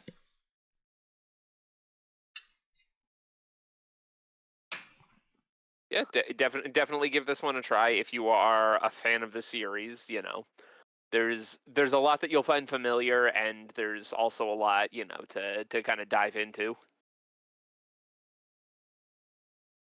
Yep, and Samthrow 3 in this case is going to be streamed by a friend of the stream, Sugar Bear, who's been running Samurai Shodown 5 Special, including at Vortex Gallery. So I'm going to be there commentating, of course, and that's going to be big for that game too. Sugar Bear's been putting in work with 5 Special. I'm very happy to see how the scene has grown under his leadership. But this game, it's going to be fun as well. He's going to run a very good stream. He's got excellent know-how of the technical side of things. He definitely has a very nice aesthetic to his streams. So I think you guys are going to be pretty impressed by it.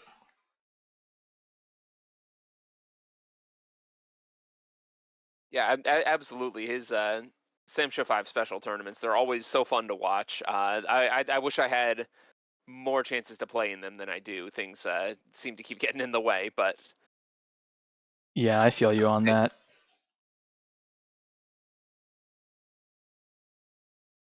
So Sam Show 3 is going to be on Friday, October 18th at 6 p.m. Eastern Time, 3 p.m. Pacific.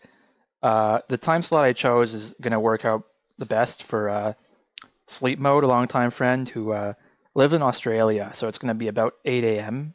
on Saturday for him, which thankfully he's going to be around for. And I think he's going to provide some very good insight onto the game. And he's got a good voice to boot. I mean, he makes YouTube videos on all sorts of fighting game topics. He's not like a content creator in the sense that he's pumping stuff out every week, but he has some pretty good insight onto 3D games and little oddities. Like he made a video on this game called One on One Government, which is a basketball fighting game hybrid. It's really interesting. I'll have to check that out. That sounds like a pretty wild time.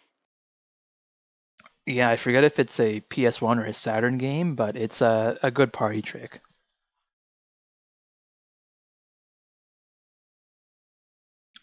Anyway, I'm going to boot up what should be, well, the final game that I'm going to take a detailed look at, which this is a little tricky. This is going to be Suiko Enbu Fuin Psyche. I believe I pronounced that right. It's a really crazy game by Data East, the same developers as Carnot's Revenge, and in a weird way, it kind of shows through, but I think you're going to be a little surprised. Huh, I was not aware that Data East made this one. Yeah, for real.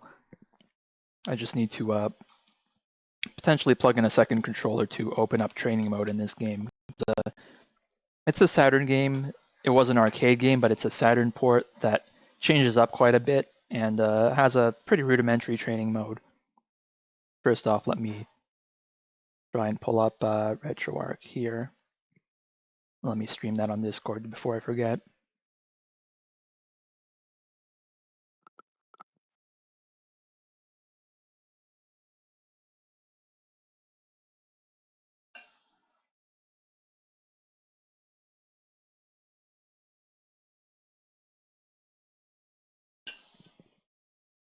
All right, let me just make sure I've got this booted up.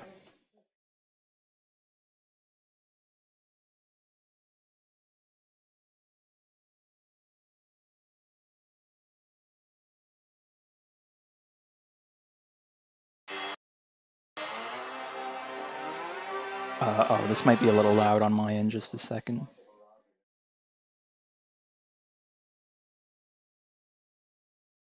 There we go. Oh, I gotta keep the window focused. All right, I understand. So I'm gonna let y'all sit through the intro on this one because it's pretty hype.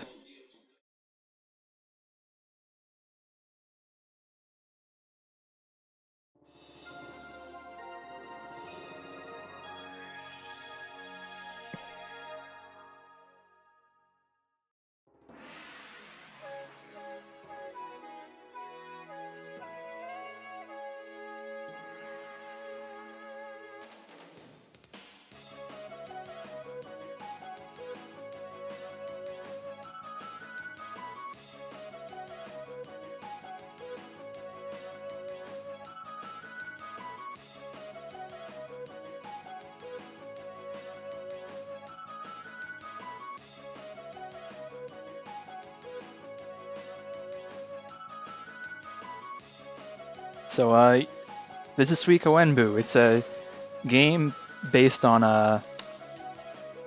the Chinese novel Water Margin, aka Outlaws of the Marsh, which is also the basis for Suikoden, the RPG series. So that might ring a bell a little bit. And this is a very funny Sega Saturn game. You can kind of tell from the sprite style, I think, that this is Data East through and through. Right? And I thought I recognized two of those characters in the intro. yeah, so this port of the game adds Mizoguchi and Youngmi. Youngmi for some reason rendered as Yeonmi, but close enough. This game in general renders the characters' names a little oddly because they're adapted from Chinese into Japanese, which happens all the time. Like, I believe this guy, Busho, is supposed to be Wusong. Shishin is Shijin. These three guys on the bottom, Shoji, Shogo, and Shoshichi, are all, I think, Ruan, Zhaowu, Zhaoer, and Zhaoqi, or something along those lines. But let me restart the game to go into the options menu, because this game has some interesting options that are actually going to be relevant for the tournament. I'm going to skip the little intro, but they do a pretty good job building up the hype, I think. So this is all done through RetroArch, right? Yeah, and I'm very thankful for the Asuka community for having a setup guide for this, because that actually made it pretty quick and painless, if I'm being honest. I mean, there are videos on YouTube that are like 30 minutes, 40 minutes long about setting up this game, and it doesn't have to be that complicated. Let me I'm gonna load have up. to hit that community up because I do not have RetroArch set up on my desktop right now. Yeah, don't worry about it. It actually has a guide to load it up through Steam, which makes it pretty Nice. easy.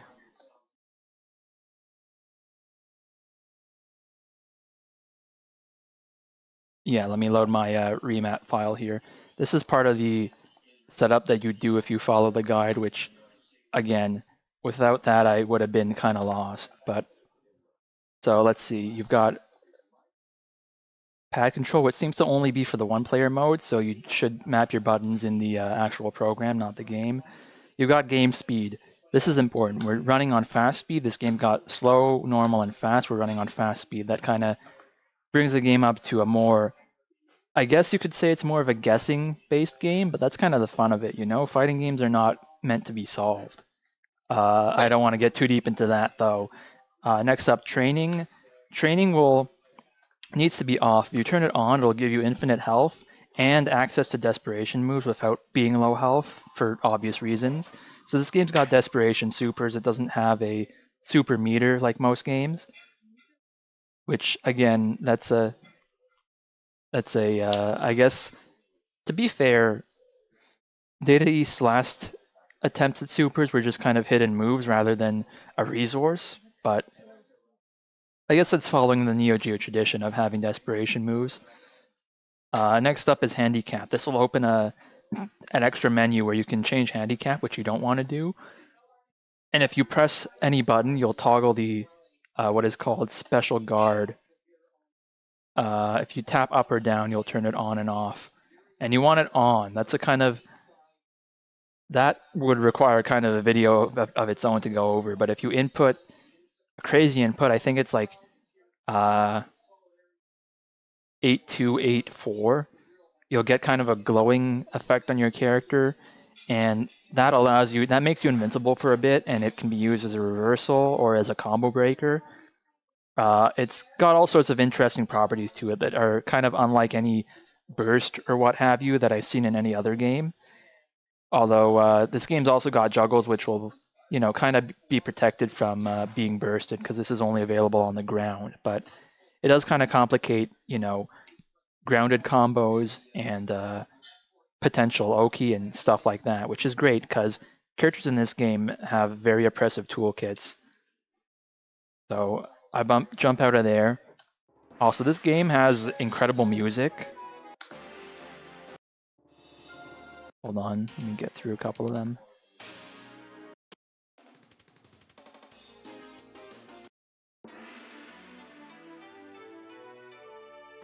Like, I just want y'all to appreciate that.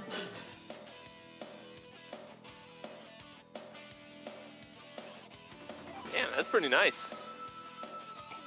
Yeah, I want to say this game is it's probably up there for my favorite fighting game soundtrack, along with like Fighting Layer, as far as like games that I haven't, gotten tired of hearing. I guess out of the games I play regularly, like Cyberbots and Sam Show 3 are pretty high up there, but I think this might outflank those just slightly. I mean, who doesn't appreciate a good fighting game soundtrack? Yeah. Yeah, this absolutely rocks through and through, and it's good that they have a sound test feature. But yeah, if I can go into two-player battle for a bit here, I can take some time to show off the crazy systems that this game has. So I'll just go with these default guys here. You've got two different color palettes, one for punches, one for kicks, standard stuff. I don't know if anyone's bothered to translate these little loading messages. I'm sure they're great, but I don't understand a lick of Japanese, so give it a second, and there we go.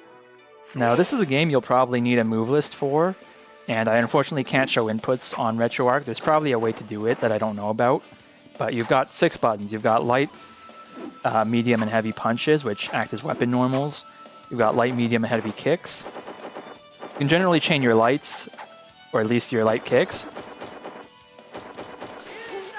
So you can do something like... Damn, walk speeds are really fast. Yeah, this is what happens when you're on the fast game speed. It's got the Neo Geo style zoom out. You can dash. For some reason, you can both run forward and you can run backwards too. The input can be kind of...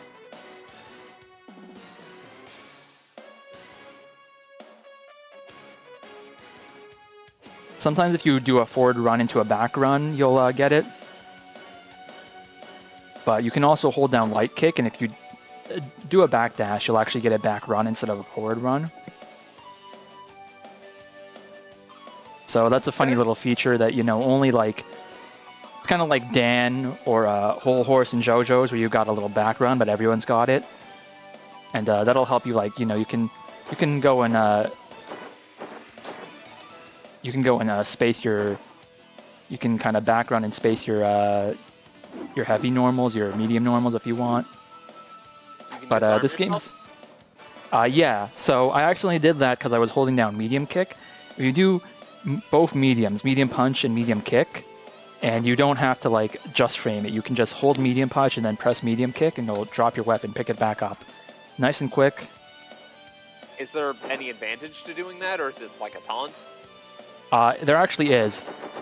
So if I'm holding my weapon, I can like mash jump light kick. I'll only get one in the air, but if I drop my weapon, you can just chain light kicks like it's no one's business. Cool. And if I do medium kick, that'll open up the other very interesting thing about this game, which is that you've got little juggles.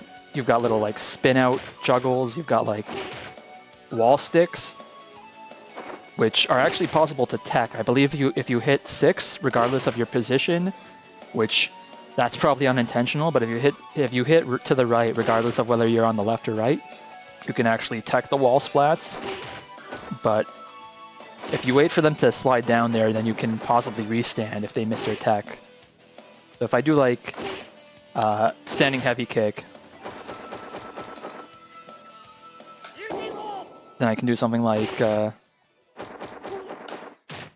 that. There's also stun in this game, but suffice to say, I don't know the combos in this game back in, you know, like the back of my head, like the back of my hand rather. But yeah, this game doesn't let you just like spam wall sticks or, you know, spam juggles. Because if you use the same type of juggle move, or even if you do like a wall stick into something like that, that'll knock them down. Oh, that's cool.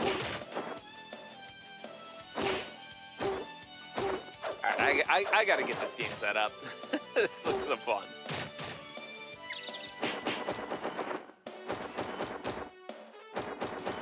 But yeah, like here, if I'm unarmed, I have the freedom to chain my light kick into medium kick, into sweep. So your mix-up game gets enhanced a lot without your weapon, but naturally without your weapon, you're pretty vulnerable, right? So you might notice also, despite me saying that there are no meters, this game does have a meter, and what that means, what that meter actually does, and I think it's kind of fixed to not go down if you're in training here. If I enter without training, it should work properly. But that functions as kind of a stun bar. So if you get stunned, you'll actually drop your weapon.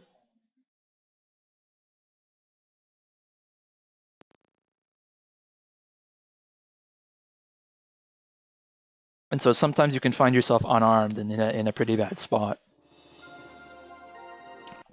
But yeah, this game is crazy open-ended and really underexplored, and I think maybe it won't be the next big thing, but I think it's got a lot of potential, more so than like a lot of random games I messed with, like say Ragnargard got figured out pretty quick. But I think this game, with all its weird little counterplay options to the different combo starters, there's going to be a lot to explore with this game, I think.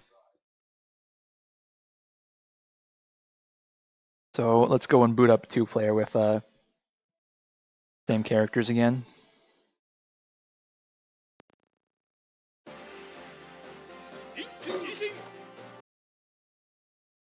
You said it was the Asuka 120 server that had the guide for this? It's on their wiki, actually. You don't need to join the server, but it might help just to troubleshoot, or if you're interested in the game, of course.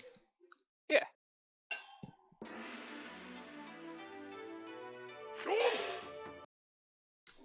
Thankfully, RetroArch is a sensible emulator, and it's got save states, so you can see the damage again. The lights don't do much damage. The mediums and heavies do pretty respectable damage.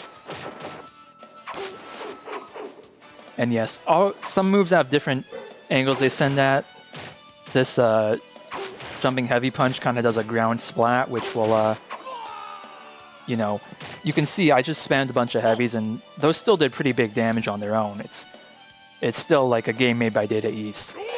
Anyway, yeah, Mib, sorry about ignoring your question for a bit. I think this might be the first. This game was, forget if the arcade version was 95 or 96, but this was pretty early in the timeline. This was like, I compare this to Children of the Atom, where it was very innovative in its combo structure and would, I don't know if it would directly inspire games like anime games going forward, but the fact is it was probably the first one to do stuff like this.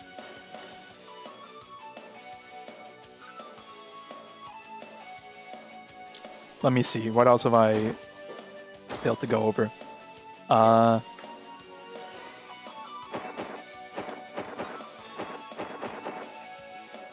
Yeah, Coda was 94, but it didn't have wall sticks or anything. It just had juggles. It did have OTGs as well. Also, yeah, the time in this game is hella fast. But,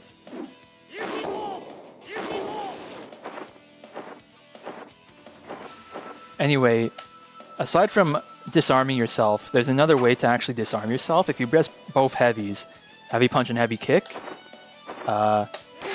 you have to time it right, but you can throw your weapon and that will disarm you, but it'll also instantly stun them, so...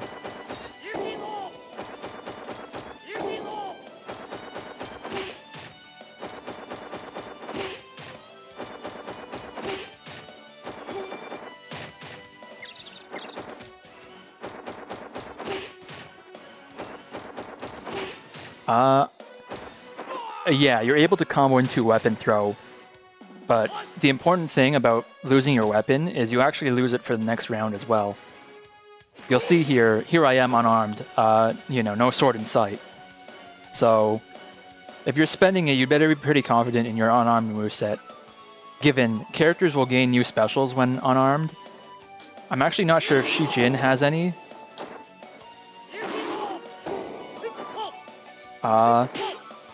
I think that might be new, the little dashing punch. That's 214P. Let me see if you can go a medium into it. Maybe not. Okay, so medium doesn't combo into it. Maybe you can combo into it off heavies, but that's still a cool move he gets when unarmed. And, you know, different characters will change by more or less drastic amounts. And again, this cast has, what is it, 14 characters? So, yeah, 4, that's 8, 9, 10, 11, 12, 13, 14. 14 characters. So, that gives you a lot to work with. This game also has one of the earliest puppet archetype characters. I'm pretty sure this predates JoJo's by a bit. And it's the funky old man character.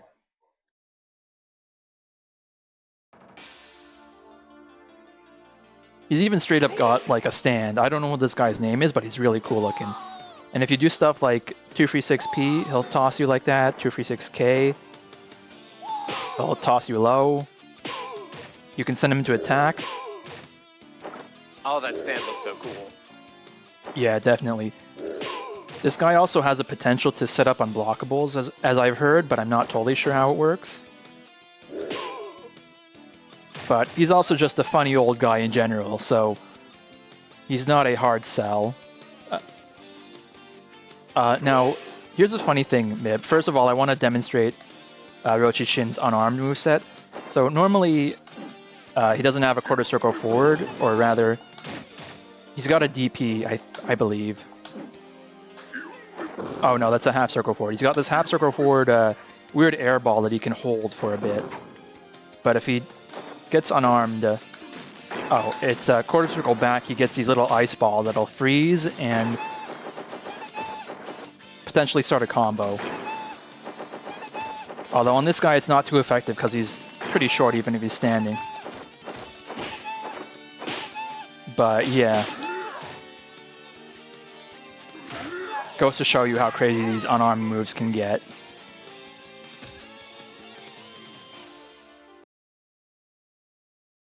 There is another character who is a proper puppet character that I'm going to show off in a second.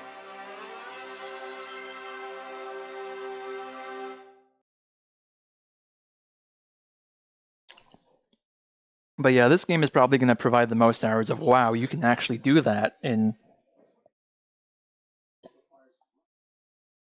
again, this was a game that was 1995 in arcades. The console version does change up moves and change hitboxes and all that. We don't know the exact details, but some moves get removed and all that good stuff. So even for 96, even if you just take it at face value, 96 is really early for all these wild ideas that this game has. But yeah, Shoji here. This guy's the actual puppet character. And talking about JoJo's, you might recognize this guy's puppet function here for a bit.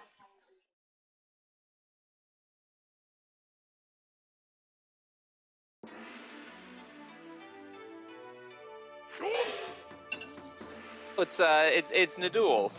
Mm-hmm. And let me see if I can find the input for... Oh, cool. Okay, so half circle forward kick will let you go mobile with this guy. You stand here and you're vulnerable. But this guy's got his own remote move list. Hitboxes can be a little silly because it literally only hits right where the little water fist goes, but you can just straight up send that guy out if he feels like it. I guess it's not one-to-one a puppet character because I don't think you can desync them. Or maybe you can and I haven't figured it out yet. But yeah, while you're holding down kick, you've got 3 different punches with this guy.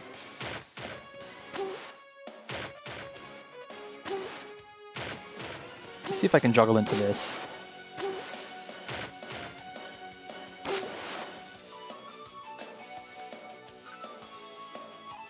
Not long. And he's got some pretty good normals in his own right, nonetheless. But he can technically be disarmed, despite that not really making sense. But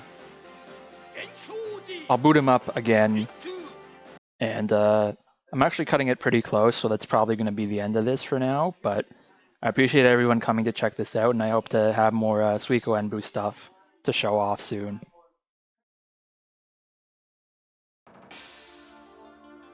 You have definitely gotten me interested in this game. I'm already setting up RetroArch right now. Hell yeah. Let's see, okay. So yeah, he can put the guy down, and the little puddle is just kind of appears as a gray blob now.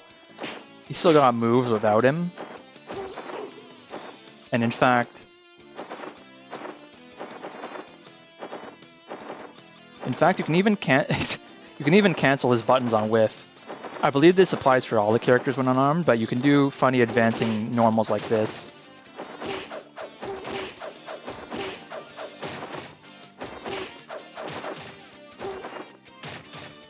Which, again, there's a lot of potential here if you feel like messing around with it. You just got to be at the right spacing for it. Because his close heavy kick's a little... I don't think it's an infinite. I think it dropped after 3 reps, but again, outside of a small community this game had in Finland, actually, thank you, Ninlia. I don't know, I almost forgot to shout out Ninlia there, but he has been responsible for kind of feeding me all the info on this game that's out there. He was, hosting tournaments through the, I don't know what I want to call it. It's not a brand. I guess it's a label or identity of Video Grapple, which I'll link the tournament in the description. And I'll go find his thread on Twitter where he stored all his tech for the time being. And I mean, look, besides, I know Twitter's not reliable, but the fact is this is pretty much everything anyone knows about the game for now is probably contained in this thread, or at least outside of Japan, because it doesn't seem like it's very documented.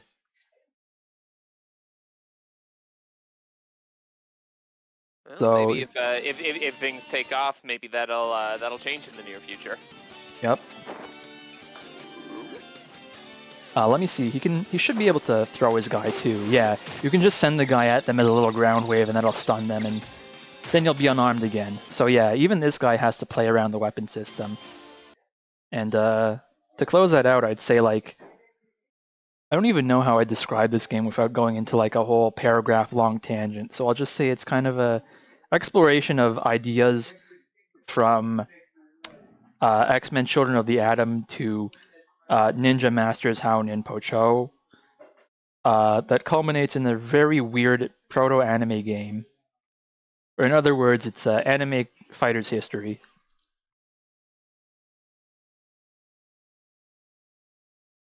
I think that leaves us off at a good spot. Let me just find someone to raid and we'll be off. Thank you so much, everyone, for watching, and thanks, Toast Rider, for joining me. Suiko I believe Enbu. Joe P. Real and Aaron are doing a 1st to 100 in Street Fighter the movie if you want to check that out. Oh, hell yeah. I'm glad totally slipped my mind, but yeah, that will definitely still be going on. I will definitely upload the stream because this one went pretty well, I think. But Awesome. yeah, hopefully y'all look forward to that, and maybe this game goes somewhere. Mib, I ran through all my Vortex Gallery games, so that was Cyberbots, Double Dragon, Karna's Revenge, Sam Show 3, and Suiko Enbu. I'll also mention offhand, I might be helping UTO Gundam Battle Assault, obviously. If not, I might enter. We'll see how that pans out. I'll also be playing Dino Rex, obviously, and Kinnikuman Muscle Grand Prix 2, which I'll be showing off on stream Saturday, hopefully. But yeah, I'm going to go and raid, and we can talk about that game when we get to it. All right.